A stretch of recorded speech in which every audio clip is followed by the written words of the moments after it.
Hello viewers, আসসালামু আলাইকুম। সবাই কেমন আছেন? আশা করি সকলেই ভালো আছেন। ছোট মাছ কিন্তু সবারই অনেক ভালো লাগে, তার মধ্যে সবচাইতে ভালো লাগে মলা।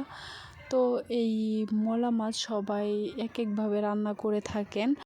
আজকে আমিও মলা মাছটা এক অন্যরকমভাবে রান্না করলাম, যেটা গরম ভাতের সাথে শীতের সকালে খুবই ভালো লাগে। তো আজকে আমি আলু দিয়ে পেঁয়াজ কুচি দিয়ে মলা মাছের চচ্চড়ি রান্না করব। তো আশা করি সবার কাছে অনেক ভালো লাগবে। যারা আমার মতো মলা মাছকে খুবই পছন্দ করেন তাদের জন্য এই রেসিপি, যারা পছন্দ করেন না তাদের জন্য এই রেসিপি, যাতে এই রেসিপি অনুসারে রান্না করে খেয়ে আপনাদের খুবই ভালো লাগে। তো আমি এখানে নিয়ে নিলাম আলু কুচানো, আমি ধুয়ে পরিষ্কার করে রেখেছি। তারপর নিয়ে নিয়েছি টমেটো একটা, আর নিয়ে নিলাম পেঁয়াজ কুচি, রসুন কুচি, কাঁচামরিচ কুচি। তো এগুলো আমি সম্পূর্ণ ভালোভাবে হাত দিয়ে মেখে নেব। মেখে নেওয়ার পর এখানে দিয়ে দিলাম হলুদ গুঁড়ো, মরিচ গুঁড়ো, আর দিয়ে দিলাম জিরে গুঁড়ো, তারপর দিয়ে দিলাম লবণ। তারপর আমি আবারও ভালোভাবে হাত দিয়ে এটাকে মেখে নিচ্ছি। এই মাছ দেওয়ার আগে এভাবে আমি ভালোভাবে মেখে নেব। তারপর এখানে আমি কেটে রাখা, ধুয়ে পরিষ্কার করে রাখা মলা মাছগুলো দিয়ে দিয়েছি। তারপর আলতোভাবে আমি হাত দিয়ে এটাকে মেখে নেব।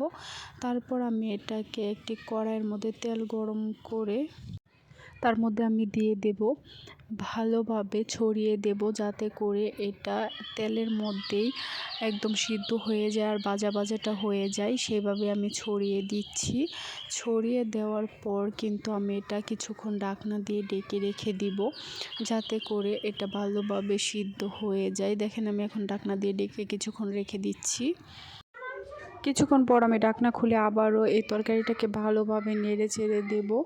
আর দেখেন আমি এখানে কিন্তু একটু পানি ইউজ করিনি, এভাবেই তেলের মধ্যে আলু, পেঁয়াজ, মাছ সব কিছু সেদ্ধ হয়ে যাবে আর ভালোভাবে ভাজা ভাজা হয়ে যাবে। আমি আবারও ঢাকনা দিয়ে ঢেকে রেখে দেবো কিছুক্ষণের জন্য।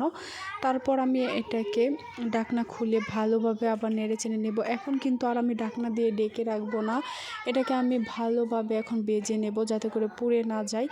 দেখেন আমার কিন্তু প্রায় ভাজা ভাজা হয়ে গেছে। তো আমার এই তরকারিটা একদম সম্পূর্ণভাবে হয়ে গেছে। এখন আমি পরিবেশন করে নেব। তো দেখেন কতটা জর্জরে হয়েছে। এই চচ্চড়িটা কিন্তু একদম জর্জরে হবে আর খেতেও কিন্তু খুবই ভালো লাগে। তো আপনারা দেখলেই বুঝতে পারছেন এটা কতটা মজাদার হয়েছে। এটা কিন্তু আমার কাছে খুবই ভালো লাগে, গরম ভাতের সাথে তো একদম জমে যায়, আর কোনো কিছু না হলেও চলে।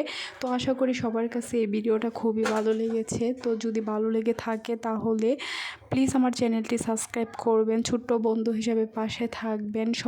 যারা আমার পুরো ভিডিও দেখলেন তাদেরকে অসংখ্য ধন্যবাদ। পরবর্তী ভিডিও দেখার অনুরোধ রইল। ততক্ষণ পর্যন্ত সবাই ভালো থাকবেন, সুস্থ থাকবেন। খোদা হাফেজ।